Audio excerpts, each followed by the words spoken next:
Good morning student. स्वागत है आपका हमारे जेई टेक क्लासेस में। मैं विपिन प्रजापति आपके लिए पावर प्लांट इंजीनियरिंग के एमसीक्यू क्वेश्चंस लेकर आया हूं। ये क्वेश्चंस आपके सेमेस्टर एग्ज़ाम के लिए और कंपटीशन एग्ज़ाम के लिए और जेई के लिए बहुत ही ज़्यादा महत्वपूर्ण हैं। और आप हमारे चैनल पर नए हैं, चैनल को सब्सक्राइब नहीं किया है तो चैनल को सब्सक्राइब कर लें, पास में लगे बेल आइकन को ज़रूर प्रेस कर लें ताकि हमारी प्रत्येक वीडियो की नोटिफिकेशन आप तक पहुंच सके। वीडियो को लाइक करें और कमेंट करना बिल्कुल ना भूलें। चलिए शुरू कर लेते हैं आज का टॉपिक है हमारा पावर प्लांट इंजीनियरिंग से संबंधित क्वेश्चंस, एमसीक्यू क्वेश्चंस, जो कि बहुत ही ज़्यादा इम्पोर्टेंट होने वाले हैं पॉलीटेक्निक और जेई के लिए। देखिए पहला क्वेश्चन क्या कहता है हमारा। पहला क्वेश्चन है ऊर्जा के वाणिज्य स्रोत हैं। ऊर्जा के वाणिज्य स्रोत कौन से हैं? सौर, पवन और बायोगैस है, जीवाश्म ईंधन, जल विद्युत और परमाणु ऊर्जा है, लकड़ी, पशु अपशिष्ट और कृषि अपशिष्ट हैं, या उपरोक्त में से कोई नहीं। क्या है आपके? तो वाणिज्य, जो ऊर्जा के वाणिज्य स्रोत हैं वो जीवाश्म ईंधन, जल विद्युत और परमाणु ऊर्जा हैं। दोस्तों स्टूडेंट्स, ऑप्शन नंबर बी आपका बिल्कुल ठीक है। जीवाश्म ईंधन, जल विद्युत और परमाणु ऊर्जा उपयोगी हैं। चलिए देखते हैं अगले क्वेश्चंस को। अगला क्वेश्चन क्या है हमारा। स्टीम टरबाइन का कंपाउंडिंग किसके लिए किया जाता है? स्टीम टरबाइन का जो कंपाउंडिंग है किसके लिए किया जाता है? किए गए कार्य को कम करने के लिए, रोटर की गति बढ़ाने के लिए, रोटर की गति को कम करने के लिए, टरबाइन को संतुलित करने के लिए। किसके लिए किया जाता है? तो रोटर की गति को कम करने के लिए किया जाता है। ऑप्शन नंबर सी आपका बिल्कुल ठीक है। रोटर की गति को कम करने के लिए स्टीम टरबाइन के कंपाउंडिंग का प्रयोग किया जाता है। आइए चलते हैं क्वेश्चन नंबर 3 की ओर। क्वेश्चन नंबर 3 हमारा क्या कह रहा है? क्वेश्चन नंबर 3 कह रहा है हमारा, भारत में सबसे बड़ा थर्मल पावर प्लांट कहाँ है? भारत में सबसे बड़ा थर्मल पावर प्लांट कहाँ है? कोटा में है, सारनी में है, चंद्रपुर में है, या फिर नेवली में है? कहाँ है? तो इसका ऑप्शन नंबर सी आपका बिल्कुल ठीक होगा। चंद्रपुर में भारत का सबसे बड़ा थर्मल पावर प्लांट स्टेशन लगा हुआ है। आइए चलते हैं क्वेश्चन नंबर 4 की ओर। क्वेश्चन नंबर 4 हमसे कह रहा है कि वायुमंडलीय वायु में भार द्वारा O2 जो ऑक्सीजन गैस है उसका परसेंट कितना है? कितने परसेंट ऑक्सीजन हमारे भार के कारण है? तो इसका इसमें ऑप्शन दिए हुए हैं हमारे 18%, 23%, 77% या फिर 79%। तो ऑप्शन नंबर हमारा बी बिल्कुल ठीक है। भार के अनुसार 33% ऑक्सीजन हमारी वायुमंडल में उपस्थित है। समझ गए? चलिए बढ़ते हैं अगले क्वेश्चन की ओर। क्वेश्चन नंबर 5 है हमारा कि वायुमंडलीय वायु में आयतन के अनुसार O2 गैस कितने प्रतिशत है? O2 गैस कितने प्रतिशत है हमारी वायुमंडलीय वायु में आयतन के अनुसार? ऑप्शन है आपके पास 21%, 23%, 77% या फिर 79%। तो ऑप्शन नंबर आपका ए बिल्कुल ठीक है। 21% गैस हमारी O2 गैस हमारी वायुमंडल में उपस्थित है। काय के कारण? आयतन के कारण। समझ गए? चलिए बढ़ते हैं क्वेश्चन नंबर 6 की ओर। क्वेश्चन नंबर 6 हमसे कह रहा है अपूर्ण दहन का उचित संकेत है। अपूर्ण दहन का उचित संकेत है। बाहर निकाले गए फ्लू गैसों में उच्च CO2 सामग्री। बी ऑप्शन है बाहर निकाले गए फ्लू गैसों में उच्च CO2 सामग्री। तीसरा ऑप्शन है फ्लू गैसों का उच्च तापमान या फिर चिमनी से धूम्रपान निकास। क्या है ऑप्शन आपका? तो इसका जो आंसर होगा आपका बी ऑप्शन बिल्कुल ठीक होगा। बाहर निकाले गए फ्लू गैसों में उच्च CO2 सामग्री। बाहर निकाले गए फ्लू गैसों में उच्च CO2 सामग्री। ठीक है, आगे बढ़ते हैं क्वेश्चन नंबर 6 की ओर। सॉरी दोस्तों, क्वेश्चन नंबर 6 जो है अपूर्ण दहन का उचित संकेत, इसका ऑप्शन नंबर ए ठीक होगा हमारा। बाहरी निकाले गए फ्लू गैसों में उच्च CO सामग्री। CO मतलब कार्बन मोनोऑक्साइड, कार्बन मोनोऑक्साइड। चलिए अगले बढ़ते हैं क्वेश्चन नंबर 7 की ओर। क्वेश्चन नंबर 7 है हमारा, बायोगैस के उत्पाद का मुख्य स्रोत है। बायोगैस के उत्पाद का मुख्य स्रोत क्या है हमारा? तो इसका होगा मानव अपशिष्ट हैं, गीला गोबर है, गीला पशुधन अपशिष्ट है, या उपरोक्त सभी। तो इसका ऑप्शन नंबर हमारा डी बिल्कुल ठीक होगा। उपरोक्त सभी। मानव अपशिष्ट भी हैं, गोबर गैस भी है, गीला गोबर भी है और गीला पशुधन अपशिष्ट भी है बायोगैस के उत्पादन के लिए। चलिए समझ गए। आगे बढ़ते हैं क्वेश्चन नंबर 8 की ओर। क्वेश्चन नंबर 8 क्या कह रहा है हमसे? भारत का पहला परमाणु ऊर्जा संयंत्र कहाँ स्थापित किया गया था?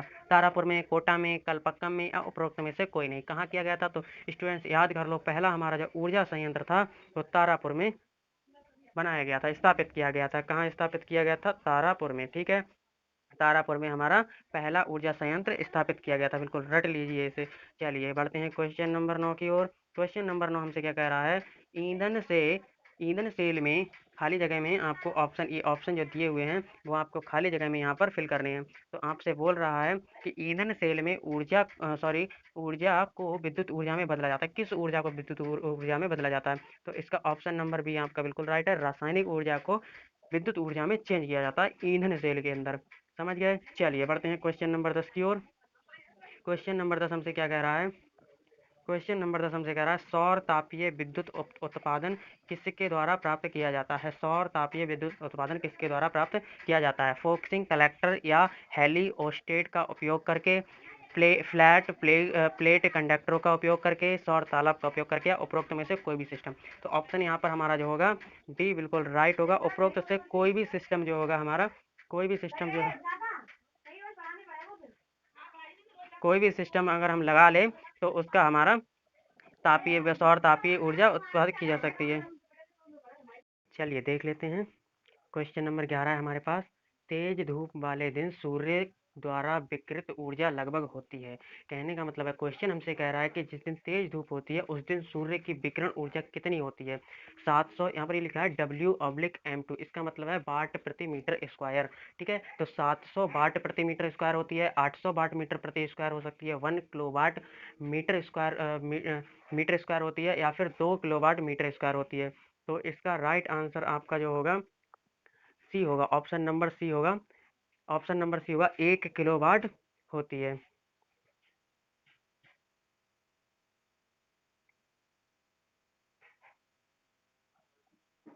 1 किलोवाट होती है।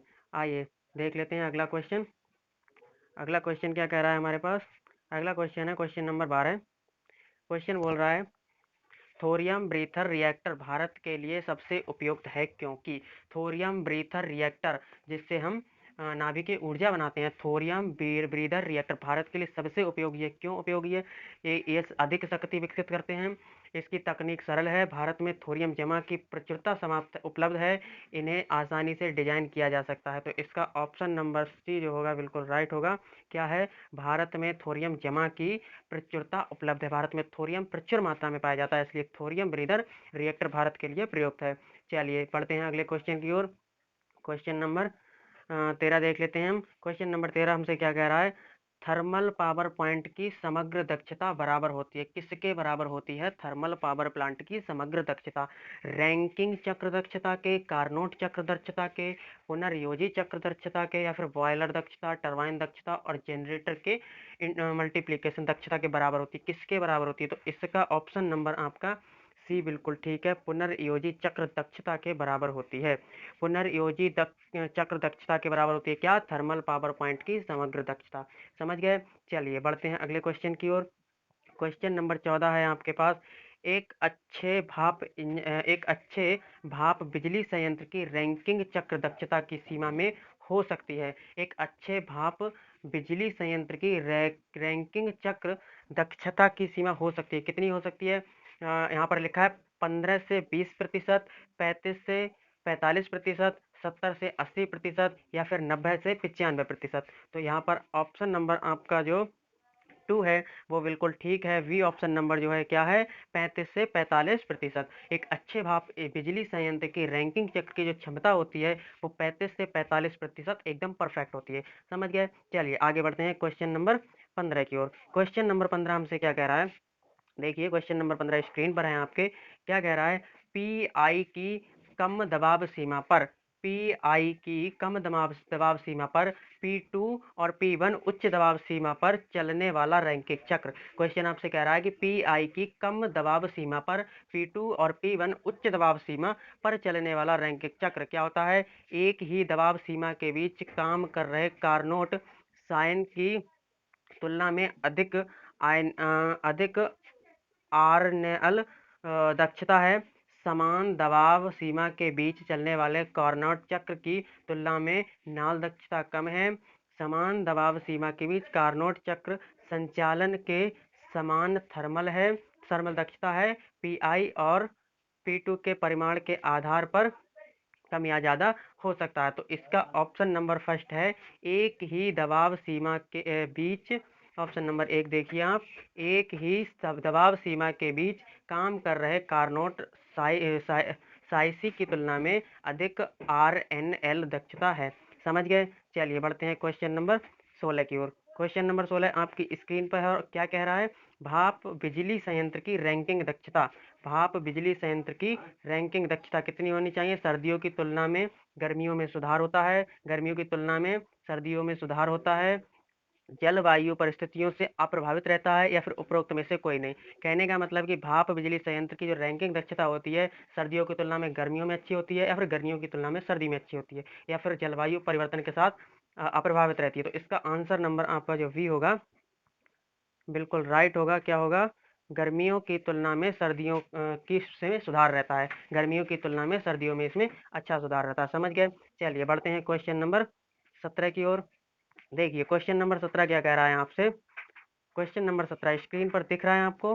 कार्नोट चक्र में शामिल है, क्या चीज है? दो आइसोट्रॉपिक प्रक्रियाएं और दो स्थिर वॉल्यूम प्रक्रियाएं। नंबर दो, दो आइसोट्रॉपिक प्रक्रियाएं और दो स्थिर दाब प्रक्रियाएं, दो आइसोथर्मल प्रक्रियाएं और तीन निरंतर दबाव प्रक्रियाएं, या फिर उपरोक्त में से कोई नहीं। जी हाँ, क्वेश्चन कह रहा है आपसे कि कार्नोट चक्र में शामिल है, क्या चीज है कार्नोट चक्र में? तो देख लेते हैं यहाँ पर हम। ऑप्शन नंबर आपका जो वी है वो बिल्कुल ठीक है। दो आइसोट्रॉपिक प्रक्रियाएं होती हैं और दो स्थिर दाब प्रक्रियाएं होती हैं, किसमें? कार्नोट चक्र में शामिल होती हैं। समझ गए। चलिए बढ़ते हैं अगले क्वेश्चन की ओर। क्वेश्चन नंबर 18 है हमारे पास। देख पा रहे हैं आप, रैंकिंग चक्र में टरबाइन से कार्य आउटपुट किसके द्वारा दिया जाता है? रैंकिंग चक्र जो होता है उसमें टरबाइन से जो कार्य होता है वो आउटपुट किसके द्वारा दिया जाता है? इसमें देखेंगे इनलेट और आउटलेट के बीच आंतरिक ऊर्जा का परिवर्तन, इनलेट और आउटलेट के बीच एंथैल्पी का परिवर्तन, इनलेट और आउटलेट के बीच एंट्रोपी का परिवर्तन, और चौथा ऑप्शन है आपके पास इनलेट और आउटलेट के बीच तापमान में परिवर्तन। जी हाँ दोस्तों, क्वेश्चन कह रहा है आपसे कि रैंकिंग चक्र में टरबाइन से कार्य आउटपुट किसके द्वारा लिया जाता है? तो इसका ऑप्शन नंबर बी आपका बिल्कुल ठीक है। ऑप्शन नंबर बी क्या है? इनलेट और आउटलेट के बीच एंथैल्पी का परिवर्तन। जब इनके बीच परिवर्तन होता है तो रैंकिंग चक्र में जो टरबाइन होती है, टरबाइन के से जो कार्य आउटपुट लिया जाता है वो इसी के द्वारा लिया जाता है। ठीक है। समझ गए। चलिए बढ़ते हैं अगले क्वेश्चन की ओर। Question number 19। आइए देख लेते हैं क्वेश्चन नंबर 19 क्या है। पुनर्योजी चक्र थर्मल दक्षता। क्वेश्चन कह रहा है पुनर्योजी चक्र थर्मल दक्षता। नंबर एक, हमेशा साधारण रैंकिंग थर्मल दक्षता से अधिक होती है। साधारण रैंकिंग चक्र थर्मल दक्षता से अधिक होती है जब केवल विशेष दबाव पर भाप उड़ाया जाए। ठीक है। साधारण रैंकिंग चक्र थर्मल दक्षता के समान होती है, हमेशा साधारण रैंकिंग से कम होता है चक्र थर्मल दक्षता। तो क्वेश्चन आपसे कह रहा है कि पुनर्योजित चक्र थर्मल दक्षता जो है वो क्या होती है? तो इसका ऑप्शन नंबर एक आप रट लीजिए, बिल्कुल याद कर लीजिए क्या होता है। हमेशा साधारण रैंकिंग थर्मल क्षमता से अधिक होता है। ठीक है, समझ गए। बढ़िए, अगले क्वेश्चन की ओर देख लेते हैं। क्वेश्चन नंबर 20 आपके सामने है। क्या कह रहा है क्वेश्चन नंबर 20? पुनर्योजी फीड हीटिंग चक्र में पुनर्योजी एक पुनर्योजी फीड हीटिंग चक्र में फीड हीटिंग के लिए निकाले गए भाप के अंश का स्टम मूल्य क्या होता है? रैंकिंग चक्र दक्षता के वृद्धि के साथ घटता है, रैंकिंग चक्र दक्षता में वृद्धि के साथ बढ़ता है, रैंकिंग चक्र दक्षता में वृद्धि से अप्रभावित रहता है, या उपरोक्त में से कोई नहीं। जी हाँ स्टूडेंट्स, क्वेश्चन पूछ रहे हैं आपसे कि एक पुनर्योजी फीड हीटिंग चक्र में फीड हीटिंग के लिए निकाले गए भाप के अंश का स्टम मूल्य। तो इसका ऑप्शन नंबर बी बिल्कुल राइट है।